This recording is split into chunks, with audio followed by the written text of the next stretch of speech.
आज हम लोग चाइल्ड साइकोलॉजी यानी कि बाल मनोविज्ञान में अध्ययन करेंगे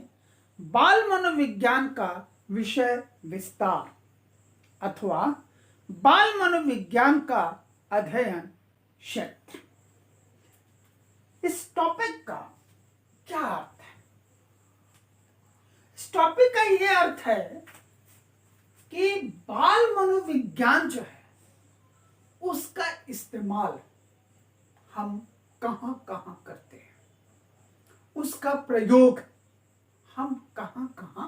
करते हैं, किन किन क्षेत्रों में करते हैं, ये है इस टॉपिक का अर्थ। आइए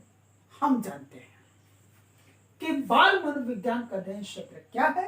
या फिर बाल मनोविज्ञान का विषय विस्तार क्या है, या यूं कहें कि बाल मनोविज्ञान का इस्तेमाल, बाल मनोविज्ञान का प्रयोग हम किन किन क्षेत्रों में करते हैं, कहां कहां करते हैं, किस किस लिए करते हैं।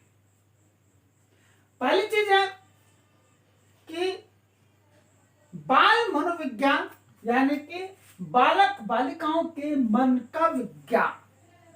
यानी कि हम यहाँ पर जो कुछ भी अध्ययन करेंगे वो सब कुछ बालक बालिकाओं से संबंधित ही अध्ययन करेंगे। बाल मनोविज्ञान का इस्तेमाल उन सभी क्षेत्रों में होगा, उन सभी विषयों में होगा जो प्रत्यक्ष या अप्रत्यक्ष रूप से बालक बालिकाओं से संबंधित हैं, यानी कि बाल से संबंधित हैं। चलिए, तो पहला पॉइंट है व्यवहार, यानी कि बालक बालिकाओं के व्यवहार का अध्ययन करने के लिए हम बाल मनोविज्ञान का प्रयोग करते हैं और पूरे डिटेल में, पूरी गहनता से उसका अध्ययन करते हैं कि आखिर बालक बालिकाओं का जो भी व्यवहार है उस व्यवहार को आखिर प्रभावित करने वाले कारक कौन कौन से हैं। चाहे उनका व्यवहार अच्छा हो या बुरा हो, जैसा भी व्यवहार है बालक बालिकाओं का, आखिर वो ऐसा क्यों है, किन किन कारकों ने मिलकर के उसको प्रभावित किया है या कर रहे हैं, और साथ में जैसा भी अगर व्यवहार है बालकों का बालिकाओं का, उस व्यवहार का प्रभाव क्या पड़ेगा, स्वयं बालक या बालिका के जीवन पर क्या प्रभाव पड़ेगा, उसके परिवार पर क्या प्रभाव है, उसके समाज पर, उसके पास पड़ोस पर क्या प्रभाव है, उसके देश पर क्या प्रभाव है, अन्य लोगों पर क्या प्रभाव है। इन सभी चीजों का गहन अध्ययन करते हैं। साथ साथ हम यह भी जानेंगे कि अगर व्यवहार अनुकूल नहीं है तो उसको अनुकूल बनाने के लिए हम कैसे नियंत्रित करेंगे, कैसे उसका नियंत्रण करेंगे, इसका अध्ययन भी हम बाल मनोविज्ञान की मदद से ही करते हैं। साथ साथ मनोस्थिति, यानी कि बालक बालिकाओं के मन की स्थिति क्या है, और जैसी भी स्थिति है आखिर उसको प्रभावित करने वाले कारक क्या हैं, यानी कि किस वजह से उनकी ऐसी मनोस्थिति है, चाहे वो अच्छी है या बुरी है, और जैसी भी मनोस्थिति है उस मनोस्थिति का प्रभाव क्या है स्वयं बालक के ऊपर, बालक बालिकाओं के परिवार के ऊपर, उनके पास पड़ोस के ऊपर, उनके समाज पर या अन्य जगहों पर उसका क्या प्रभाव है। इन सभी का हम गहन अध्ययन करते हैं और साथ में अभी अध्ययन करेंगे कि नियंत्रण, यानी कि जो भी मनोस्थिति है अगर वह अनुकूल नहीं है तो उन संबंधित बालक बालिकाओं के मनोस्थिति को हम किस तरह से नियंत्रित कर सकते हैं, किस तरीके से कंट्रोल कर सकते हैं। इस चीज का अध्ययन भी हम लोग बाल मनोविज्ञान की मदद से ही करते हैं। नेक्स्ट, बालक बालिकाओं से संबंधित बहुत सारी समस्याएं होती है, बहुत सारी समस्याएं होती है, अनेकों प्रकार की समस्याएं होती है। बाल मनोविज्ञान यहां भी काम में आता है यह जानने के लिए कि आखिर बालक बालिकाओं की जो भी समस्याएं हैं उन समस्याओं का आखिर कारण क्या है, और फिर उन समस्याओं का निवारण कैसे होगा। बालक बालिकाओं का जो भी विकास होता है, यानी कि कहें कि एक व्यक्ति का जो विकास होता है गर्भाधारण से लेकर गर्भाधान, यानी कि जब बालक मां के गर्भ में पलना शुरू हुआ तब से लेकर के और उसकी मृत्यु तक उसका सर्वांगीण विकास मतलब बालक या बालिकाओं का चौमुखी विकास, उनका चौतरफा विकास, हर मायने में हर पहलुओं पर आधारित जो उनका विकास है, वो वाला विकास कैसे हो रहा है, क्यों हो रहा है, या फिर कैसे होगा, या उस विकास को कैसे नियंत्रित किया जा सकता है, उन सब का अध्ययन हम बाल मनोविज्ञान के माध्यम से ही करते हैं। यहां भी बाल मनोविज्ञान का प्रयोग किया जाता है। जब हम आपसे कह रहे हैं कि बालक बालिकाओं का सर्वांगीण विकास, तो इस सर्वांगीण विकास से हमारा क्या तात्पर्य है? इस सर्वांगीण विकास से हमारा तात्पर्य है कि बालक बालिकाओं का शारीरिक विकास, उनका मानसिक विकास। शारीरिक विकास मतलब बालक बालिकाओं की लंबाई, चौड़ाई, ऊंचाई, मोटाई, वजन, इन सभी में वृद्धि होना। उनका मानसिक विकास मतलब सोचने समझने की शक्ति का विकास होना, क्या अच्छा है क्या बुरा है उसकी पहचान करने का विकास होना, वगैरह वगैरह। देने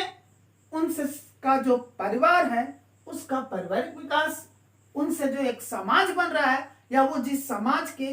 हिस्सा है उस समाज का विकास, यानी कि सामाजिक विकास, उनका राजनीतिक विकास, उनका सांस्कृतिक विकास, उनका आर्थिक विकास, उनका सृजनात्मक विकास, बालक बालिकाओं का चारित्रिक विकास और बालक बालिकाओं का नैतिक विकास, वगैरह वगैरह। जब भी हम सर्वांगीण विकास की बात करते हैं तो उसमें सारे के सारे पहलू समाहित हो जाते हैं।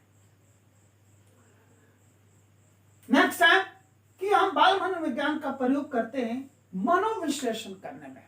यानी कि बालक बालिकाओं के मन का विश्लेषण करने में, उनके दिल के अंदर, उनके दिमाग के अंदर क्या कुछ चल रहा है, क्या कुछ भरा हुआ है, क्या कुछ छुपा हुआ है, उसको जानने के लिए, और सिर्फ जानने के लिए नहीं बल्कि उसका पूर्णतः विश्लेषण करने के लिए, और विश्लेषण करके किसी एक निष्कर्ष पर, किसी कंक्लूजन पर पहुंचने के लिए भी हम बाल मनोविज्ञान का ही प्रयोग करते हैं। यहां तक कि शिक्षा मनोविज्ञान में भी हम बाल मनोविज्ञान का प्रयोग करते हैं, और बाल मनोविज्ञान की मदद से हम जान पाते हैं कि बालक बालिकाओं की शिक्षा कैसे होगी, कोई भी बालक या बालिका किस तरीके से शिक्षित हो सकते हैं, उनको पढ़ाने के लिए किस तरह का माहौल बनाया जाए, किस तरह का वातावरण बनाया जाए, उनको पढ़ाने के लिए किन किन शिक्षण विधियों का प्रयोग किया जाए, उनको अच्छी तरह से पढ़ाने के लिए हम किन किन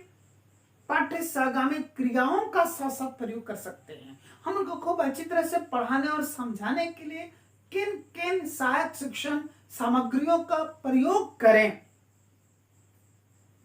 वगैरह वगैरह। ये सारी चीजें समझने के लिए, यानी कि उनके शिक्षा के मनोविज्ञान को समझने के लिए भी हमें बाल मनोविज्ञान का ही इस्तेमाल करना पड़ता है या करना चाहिए। फिर सामाजिक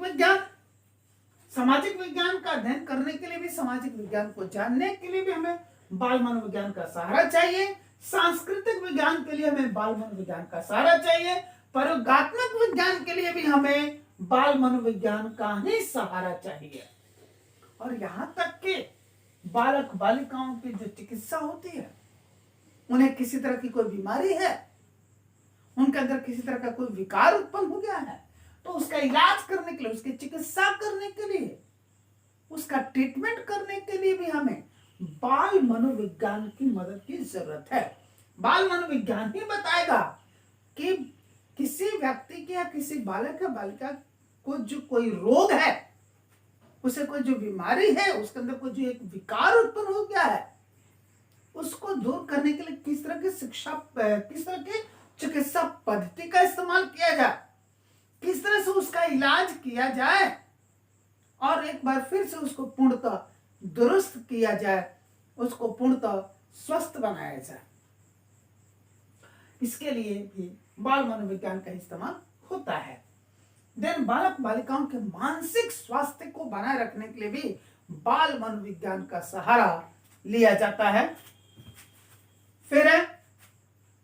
शारीरिक स्वास्थ्य के लिए भी पॉइंट लास्ट में लिखा है, इसके साथ भी आप लिख सकते हैं, मानसिक स्वास्थ्य के साथ साथ शारीरिक स्वास्थ्य लिख सकते हैं। तो उनके शारीरिक स्वास्थ्य को भी बनाए रखने के लिए बाल मनोविज्ञान का सहारा लिया जाता है। फिर अब बाल कल्याण, यानी कि बालक बालिकाओं का कल्याण कैसे होगा, उनका भला कैसे होगा, इसका निर्णय लेने के लिए भी, इस पर भी कार्य करने के लिए भी हमें बाल मनोविज्ञान के सहारे की जरूरत होती है। फिर बाल अपराध क्या होता है, बाल अपराध का क्या कारण है, किन किन कारणों से बाल अपराध होते हैं, उसका अध्ययन करने के लिए और बाल अपराधों के निवारण के लिए, या यूं कहें जो भी बाल अपराधी हैं उनको सुधारने के लिए भी बाल मनोविज्ञान का प्रयोग किया जाता है। यहां तक कि पुलिस विभाग, खुफिया विभाग, जेल प्रशासन भी बाल मनोविज्ञान का प्रयोग करते हैं बाल अपराधियों को सुधारने के लिए। फिर बालक बालिकाओं के व्यक्तित्व को समझने के, उनके व्यक्तित्व मापन के लिए भी बाल मनोविज्ञान का प्रयोग किया जाता है। बाल निर्देशन के लिए भी बाल मनोविज्ञान का प्रयोग किया जाता है। उपयुक्त वातावरण कहीं अगर बनाना हो बालक बालिकाओं के लिए या अन्य व्यक्तियों के लिए भी, अगर उपयुक्त माहौल कहीं बनाना, उपयुक्त एक वातावरण बनाना है, तो उसके लिए हमें सबसे पहले अगर किसी चीज की जरूरत पड़ती है तो वो है बाल मनोविज्ञान। इसके बाद स्वभाव को समझने के लिए कि किसी बालक या बालिका का स्वभाव कैसा है, इसके लिए भी हम बाल मनोविज्ञान का ही प्रयोग करते हैं। फिर जो असामान्य बालक होते हैं, जन्म से ही जो असामान्य होते हैं, या फिर कई बार जन्म के बाद उम्र के किसी पड़ाव पर आकर के बालक या बालिकाएं असामान्य हो जाते हैं, ऐसे असामान्य बालकों के बारे में भी गहन अध्ययन करने के लिए या उनका सर्वांगीण विकास करने के लिए, उनको एक सामान्य मानव जैसा जीवन प्रदान करने के लिए भी हमें बाल मनोविज्ञान के सहारे की जरूरत पड़ती है। नेक्स्ट है जो अध्ययन प्रणालियां, यानी कि बाल बालिकाओं के पढ़ने के लिए या उनको पढ़ाने के लिए जो अध्ययन और अध्यापन की जो प्रणालियां तैयार की जाती है विद्वानों के द्वारा, या जो विधियां तैयार की जाती है कि किस तरह की शिक्षण विधि का प्रयोग किया जाए या पठन पाठन विधि का प्रयोग किया जाए, वैसे विधियों को या प्रणालियों को विकसित करने के लिए भी सबसे पहले अगर किसी चीज की जरूरत पड़ती है तो वो है बाल मनोविज्ञान। व्यक्तिगत भिन्नताओं का अध्ययन करने के लिए व्यक्ति व्यक्ति में कौन कौन सी भिन्नताएं हैं और जो भी भिन्नताएं आखिर वो भिन्नताएं क्यों है, उन भिन्नताओं का क्या प्रभाव पड़ता है या उन भिन्नताओं को प्रभावित करने वाले कौन कौन से कारक हैं, इन सबको समझने के लिए भी हमें बाल मनोविज्ञान के सहारे की जरूरत पड़ती है। तो इस प्रकार आज इस टीचिंग वीडियो में हमने जाना कि बाल मनोविज्ञान का विषय विस्तार क्या है या बाल मनोविज्ञान का अध्ययन क्षेत्र क्या है, या यूं कहें कि बाल मनोविज्ञान का प्रयोग हम कहां कहां कब कब किस किस रूप में किस किस लिए करते हैं।